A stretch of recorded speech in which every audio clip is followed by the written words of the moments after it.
Okay. Hi, everybody. It's Neil here from the Music Centre. Delighted to welcome my colleague and friend Paul Smith from the Voces8 Foundation. Hello, Paul. Hi, Neil. How are you? Are we live on Facebook? Is everything working well? Everything, I believe, is working. So if it's not working, come and let me know. Hopefully it is anyway. It says we're live on Facebook, so hopefully I'm sure we have thousands tuning in then. thousands of people. Undoubtedly going to be the most exhilarating 10 minutes of anyone's Sunday. Well, totally. I mean, we've currently got 7 people. Vicky, who's my colleague, says hello. So hi to Vicky. If anyone has any questions, I've got the stream up, so just send them in and we can put them to Paul. So Paul is with us because this week at the Inspiration Week at the university, kicking off our semester, we are delighted to have 4 workshops brought to you, one by Paul himself, but also by members of Voces8 and Apollo5, who are part of the Voces8 Foundation. And personally, I absolutely love the work that you, Paul, do and your colleagues do.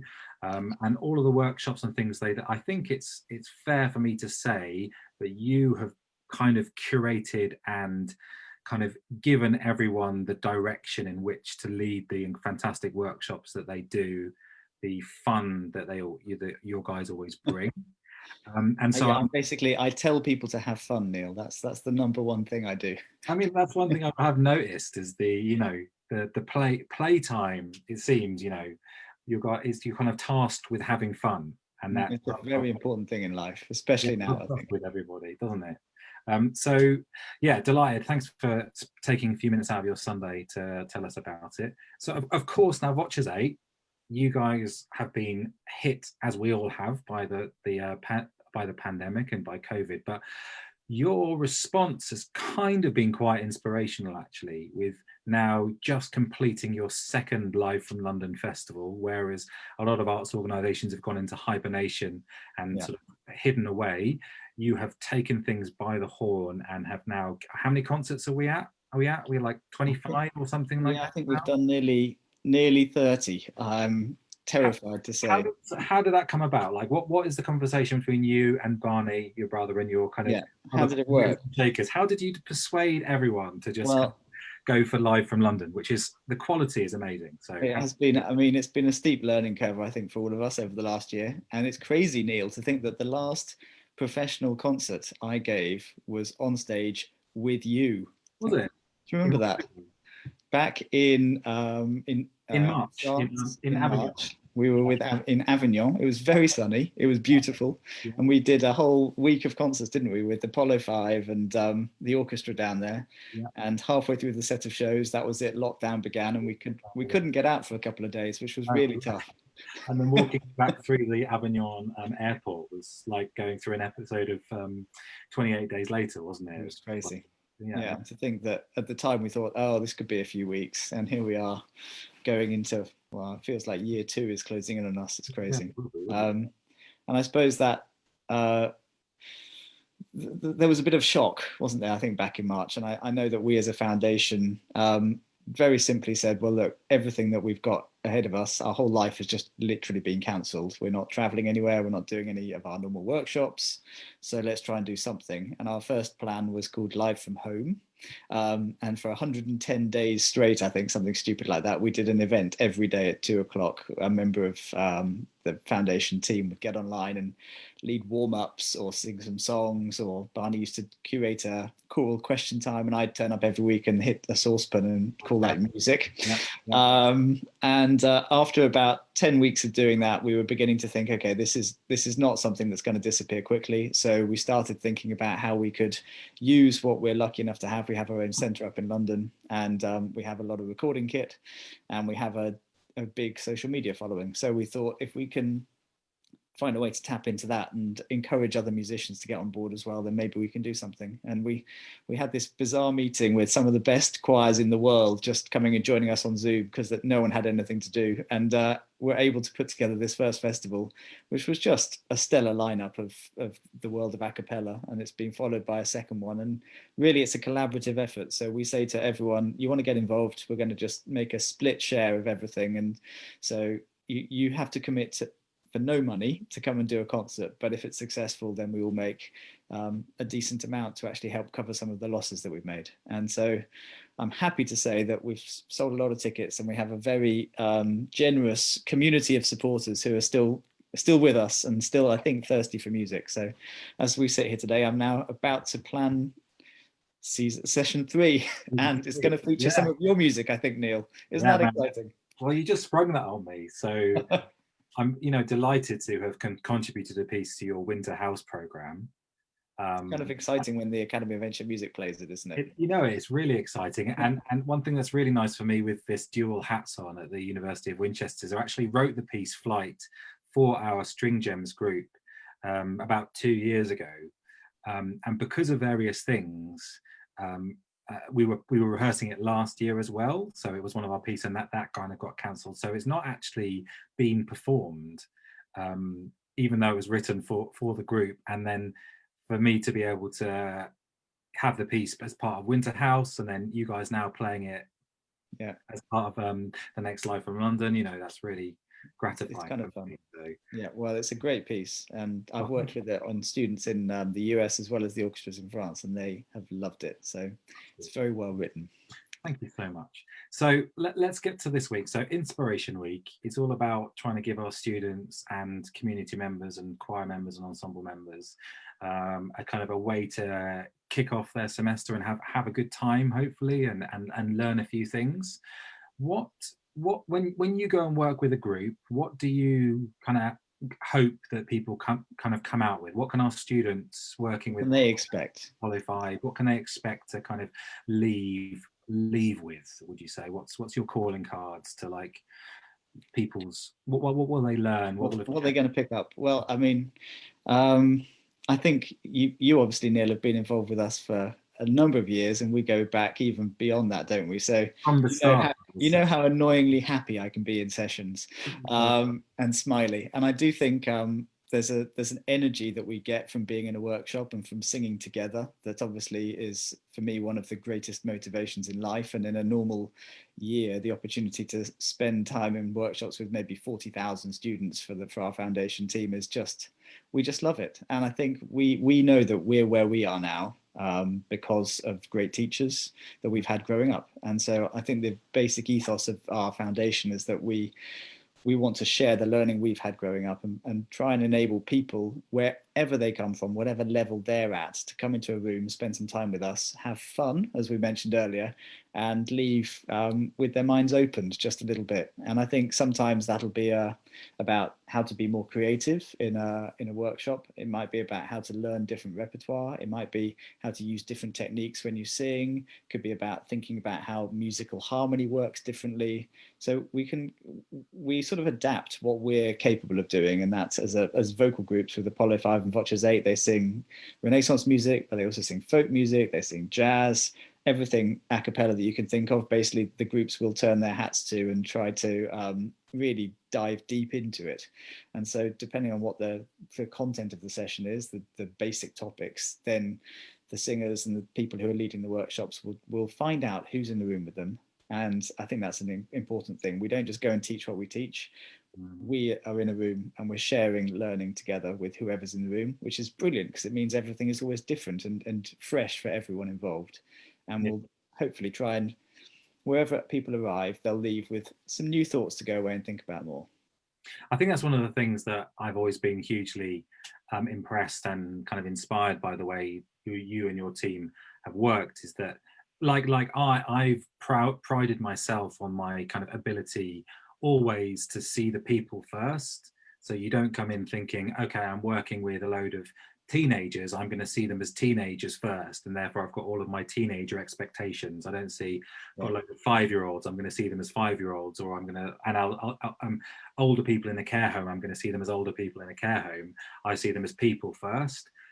And you guys do that. You and your team do that brilliantly. The way you work with young kids, like we've done on the summer schools together, and then, professional choirs, the way you work with the Voces8 scholars and things like that. It's almost exactly the same, like the way you approach them. Well, I would say, to be honest, Neil, I don't know who's watching this Facebook now, but if they know you and they know your philosophy, then we're not going to be a million miles apart. Because I think, in terms of musicians I've worked with, you and I probably are as you're as close as it gets to someone who shares the philosophy that I have. I think. Well, So. we've got an album together, mate. So I know. Come on, it doesn't get much bigger than that. yeah, that's brilliant. Well, look, I don't want to take much more of your time, but if anyone is watching and wants to bung a question on the Facebook stream that I could put to Paul, then please do. And in the meantime, I think we're going to be doing a few sessions, aren't we? We've got Upper Voices sessions happening with Andrea and Katie this week. Blake's going to be doing a session which I think could flip around all sorts of fun things. Greg's going to be thinking about the bass voice and how that works from Apollo 5. And then I think my session is going to be built around primary school education and creativity in any workshop environment. And I'd encourage everyone to come along to all of them, because I think that's one of the things I'm most excited about this week, is the amount of potential cross-fertilization for everyone, to see different people do similar things but in a very slightly different kind of personal take. That's going to be quite exciting. I think one of the things I've loved about lockdown and the things we've been doing is that I've been able to be in the room with some of the world's leading choirs, and the concerts are great, but watching someone else who does what you do and seeing the nuanced differences of the way they approach things, and also seeing singers in the room. Like, we had some singers in the room sing with the Tallis Scholars, but they also sing with Ifagilini. And so you'd see them working as singers with different directors. And they're just the differences of the way people work in different settings is fascinating. So yeah, I looked at your lineup for Inspiration Week, and it looks like a fantastic roster of people you've got coming to do sessions. Yeah. So talking about the different people you've had from Live from London, and obviously you haven't been there for all the recordings, because Take 6 recorded from the States, and Nunya recorded from Ireland, and then the choir recorded in Russia. I've forgotten their name. Intrada, right. But but you've been involved in all of the editing, so you must have seen each concert countless times already. I've watched a lot of music. Yeah. Have you? Do you have was there a favourite concert or favourite moment? I mean, I think I've loved everything, and the diversity absolutely has been a joy to see across all of the concerts. As a personal sort of emotional thing, going back to Westminster Abbey and spending a couple of days filming in there, having been a chorister there, and then coming back 30 years later nearly, and actually getting to work with the choristers, getting to talk to the musicians there, getting to interview the dean, and then to spend time putting together what I have in my head as a classical, like, this is what Christmas was like when I was a kid, and to be able to bring that to people around the world was, for Barney and I, that was a big emotional heartstrings being tugged. Right. But I've loved it all, honestly. Some of the musicianship on show has been outstanding, and of course your own music was on show as well as part of. It popped up here and there. Yeah, I've been enjoying a few things. We did a great commission, actually, which I loved, where we commissioned 6 different composers based on some text from a blind poet who's a friend of mine out in Philadelphia. Okay. And he wrote this, just 4 lines of text, and we gave that to each composer. They went away, found their own text to respond to it, and we ended up with this kind of 6 new commissions, which got published on the same day for choir as well, with Edition Peters, which was really nice. And 3 were by UK composers and 3 by US composers. And Roddy Williams, who is like soloist extraordinaire, came not only as a composer but came to sing, and he actually was one of the soloists in my piece. And so that was a pretty exciting moment. That's quite well. Huge congratulations on those. Looking forward to Live from London 3. And just so people know, the way it works is that you buy a season ticket, don't you? So yeah. You get a season ticket for 70, 80, 90 quid, however much it is, and then all of those concerts are covered, plus there's programs, plus you have intro interviews, and all sorts of things, and then artist lounge interviews afterwards and stuff. And actually, for any students watching, we have a student discount, which is, I think, like 40% off or something. So for like 40 or 50 quid, you get 10 concerts, and it's just a small way to support the arts, but it's making a huge difference to the artists involved. And if you don't want to do that and just want to go and hear your favorite artist, you can still buy a single ticket, but that's nowhere near as fun. No, and because you can then I've really enjoyed like listening to a concert 2 or 3 times whilst I've been working and just like having it on, and then that's been really nice. So let me put you on the spot. What was your favourite one so far? You've listened to so many. Any jump out at you?